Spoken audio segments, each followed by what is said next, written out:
Right. Hi, everybody. I'm Kate Saffin. I've been composting all my loo contents for the last 8 years now, an admin of the compost toilets for boats and off-grid living.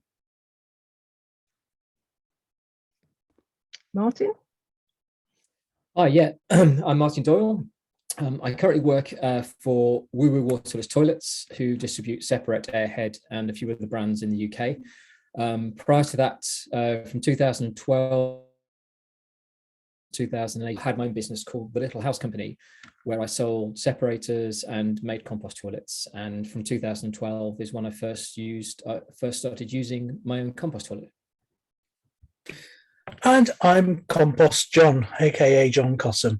I'm a landlubber, don't have a boat, wouldn't mind, and I'm quite mad about composting.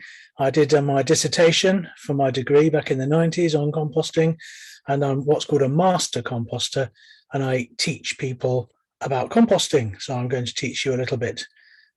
So, and I'm based in York. So yes, that's me. Thanks, So Kate. we're all involved in different ways. So you've actually got quite a breadth of experience there with Martin's work with toilets, John's with composting, and mine being a composter on a boat without a home mooring. And I'm going to hand over now to Martin, who is going to take us through more, in a sense, more than just the separating toilet most of us are familiar with, but the whole range of toilets that don't involve water. Yeah, thanks very much, Kate. Good evening, everybody. Welcome. I hope you're all well and warm and aren't going to get blown away tomorrow with the forecasted winds. One of the things I wanted to do was to take you on a very, very quick presentation just to make sure that you are familiar with compost toilets versus composting toilets and what some of the differences are, because they can catch people out. And it is sort of quite important to know about those differences. So I'm just going to share this. So Kate, can you just nod and let me know that that's looking okay? Excellent. Okay. So we're going to first of all talk about different types of dry toilet. So you'll hear people interchangeably use words like dry toilet, waterless toilet, urine diverting toilets, separating toilets, and you may sort of wonder what is the difference between them. So the first thing I want to talk about is the difference between a composting toilet as opposed to a compost toilet, because the difference actually is quite important and quite substantial, and people use the two words interchangeably. And I know that the company I work for at the moment is guilty of using both words because we have to for SEO purposes, because people don't know what they're searching for, although arguably Google will find it anyway. So the first thing, let's look at composting toilets. So the primary thing about composting toilets is that essentially poo and probably wee go into it, and what comes out of it directly is compost. In other words, the whole process happens inside the toilet. So there's two ways of doing that. You either have quite big, physically big toilets.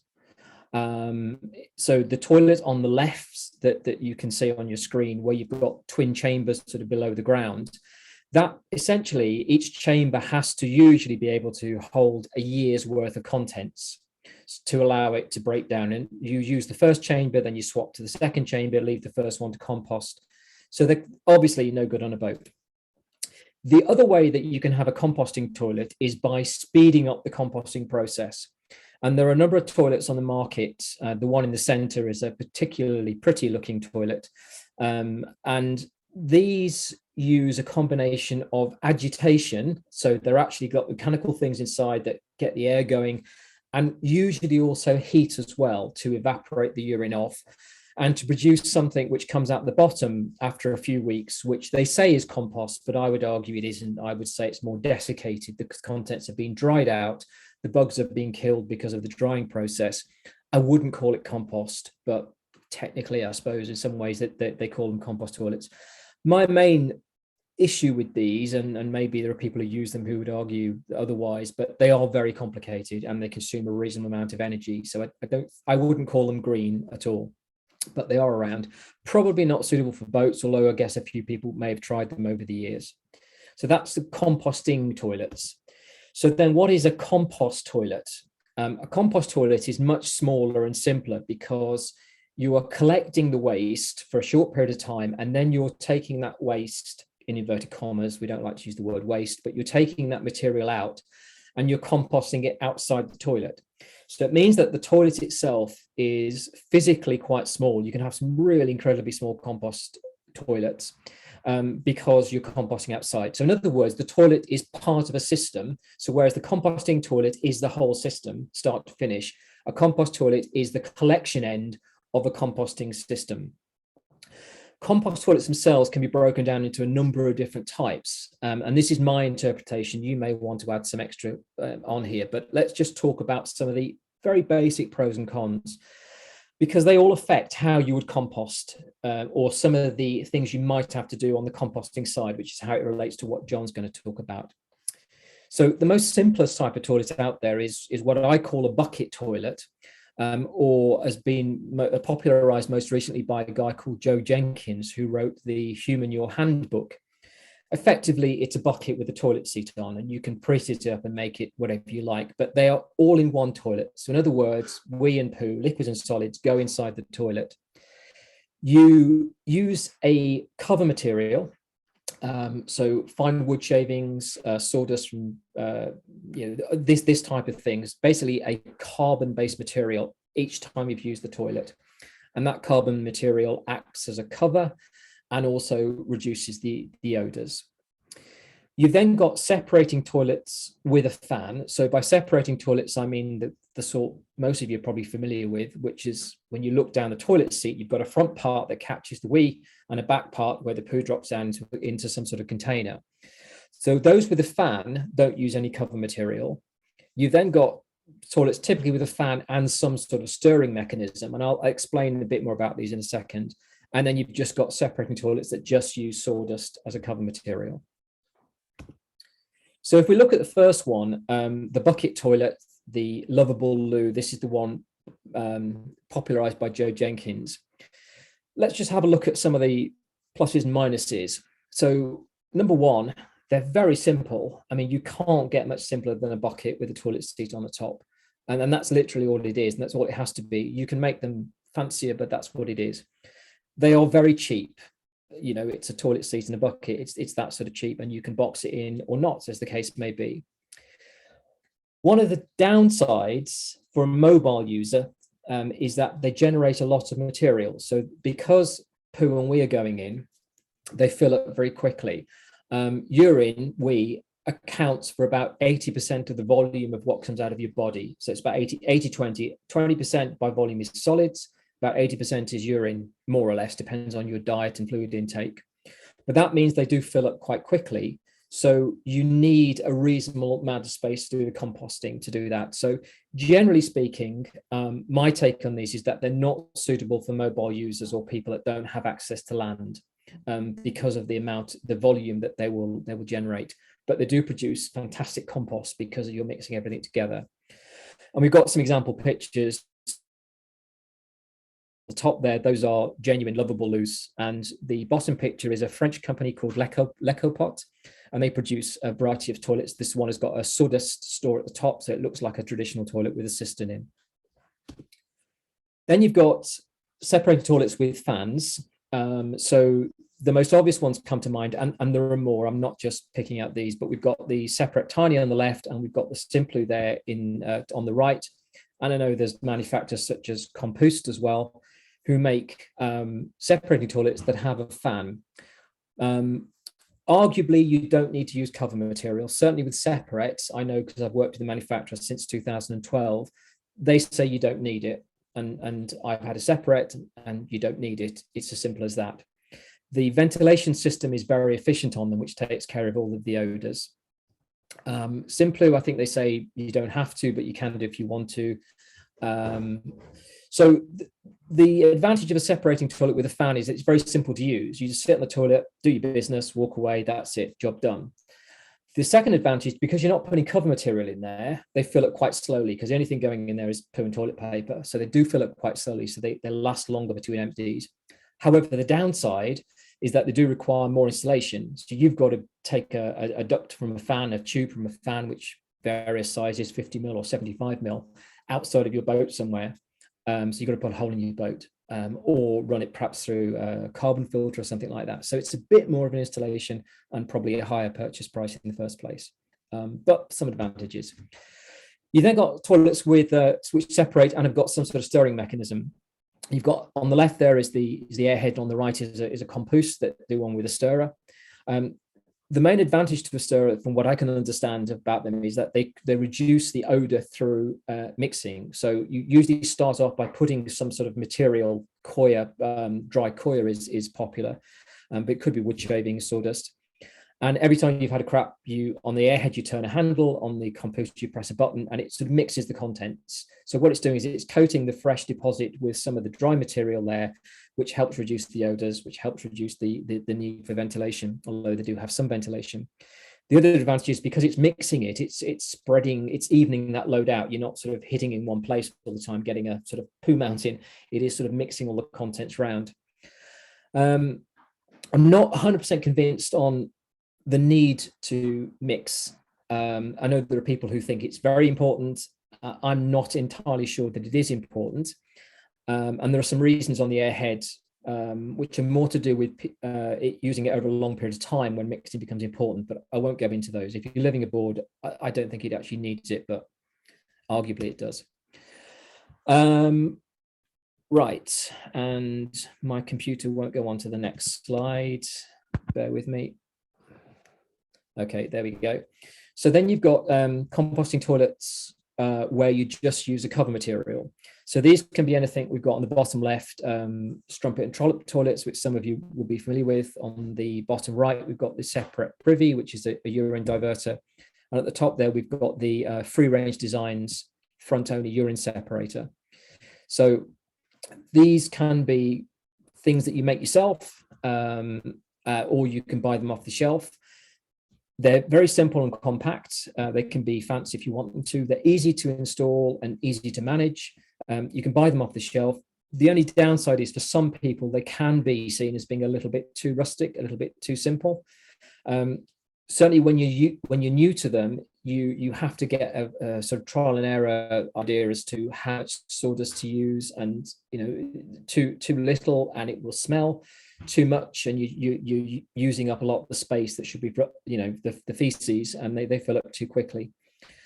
So that's a sort of an overview of the types of toilet as I see them that are out there.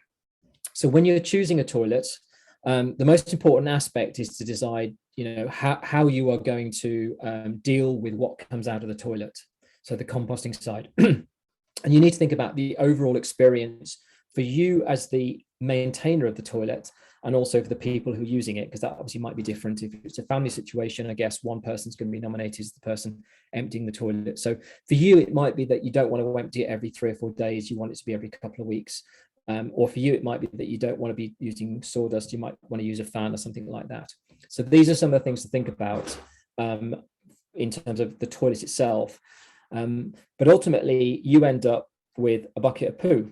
It may have sawdust in, it may have not, and really that's this is the start of the journey. Now this is where it gets interesting, I think, because John will tell us what happens, and it's absolutely fascinating. So thanks, that's my part over with. I'm going to hand you over to John now, and I need to work out how to stop sharing the screen, so bear with me. And there we go. Okay, I'm done. So John, do you want to unmute yourself?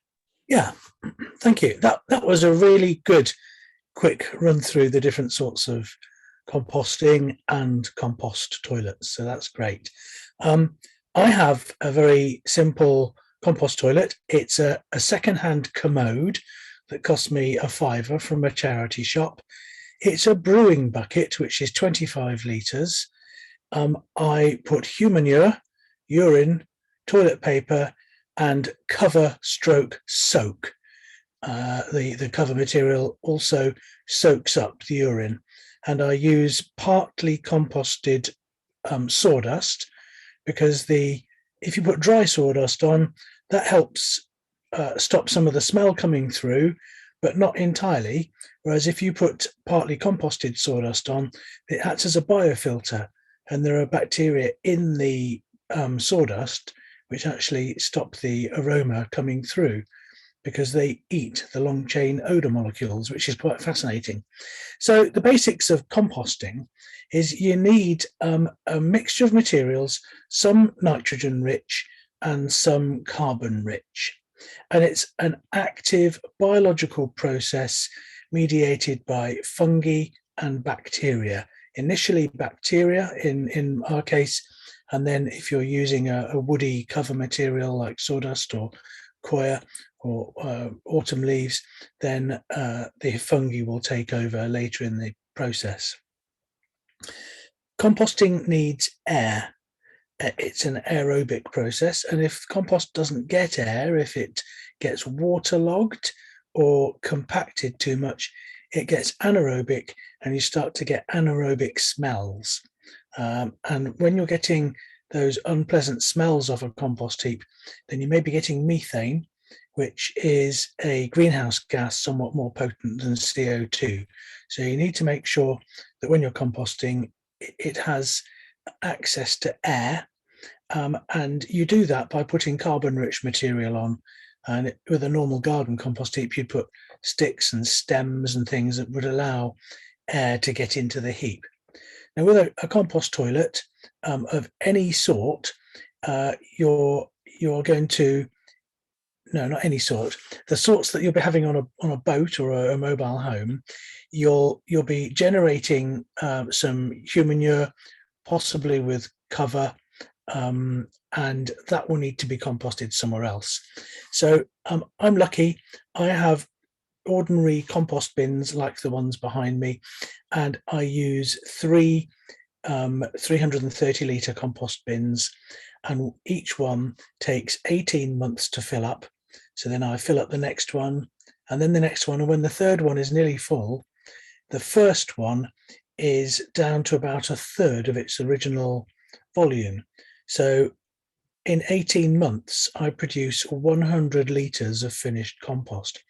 And that is primarily because your poo is between 80 and 90% water, and the water evaporates off.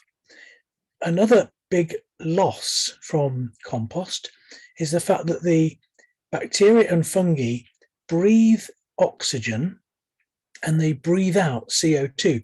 So they take the goodies from the manure, from the woody material, from the toilet paper, from the urine, and they break that down into carbon dioxide and water, and they breathe out the CO2 like we do.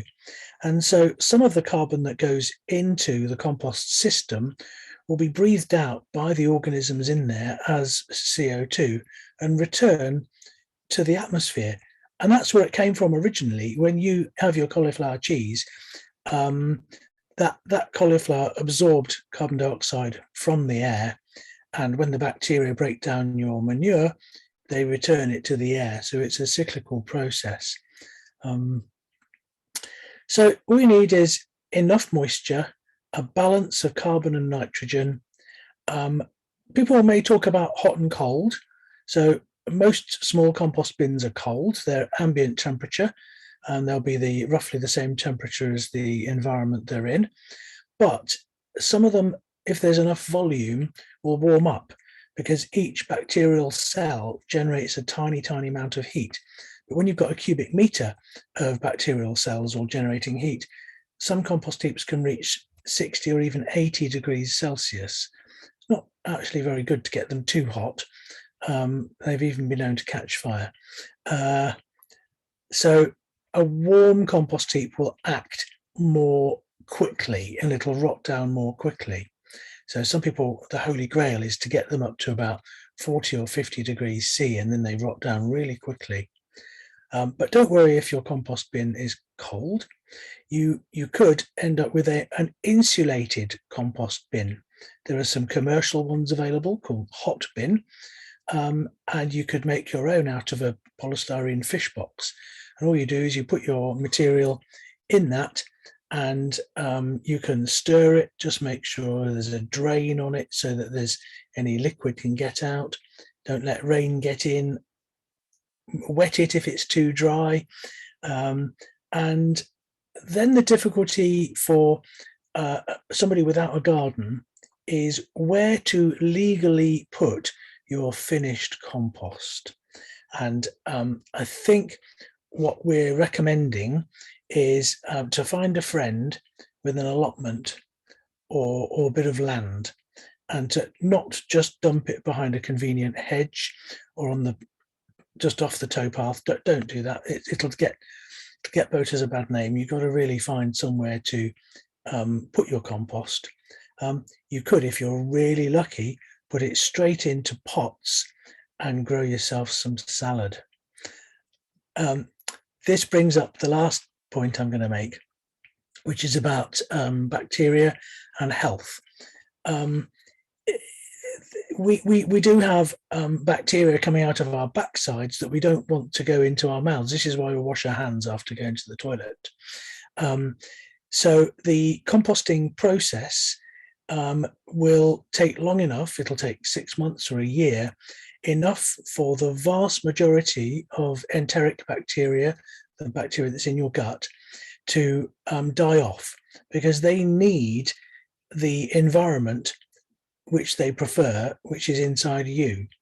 And so after a certain amount of time, especially if there's elevated temperatures, these bacteria die off. And if you think about it, there's plenty of enteric bacteria flying around the environment anyway. Every time a bird plops on your roof, anytime a mouse runs along and dribbles urine or drops a mouse dropping, that goes into the soil, that will land on a flower pot. And there's lots of enteric bacteria, gut bacteria around in the environment anyway. So it's not something that I would worry unduly about, but compost it for a good length of time. And after dealing with compost or any human manure materials, just wash your hands. I mean, it's sensible, isn't it? That is all I can think of, really. It's so simple, is composting. So yeah, happy compost toilets. Cheers.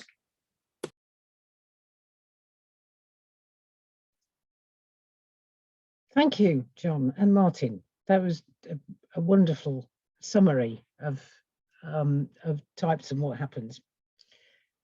We're going to complete this section. So this now gives you a summary, and pause. We're going to start a second recording. So if anybody wants to go on and hear more about the kind of questions that people brought up and answers from John and Martin, that'll be in a separate section.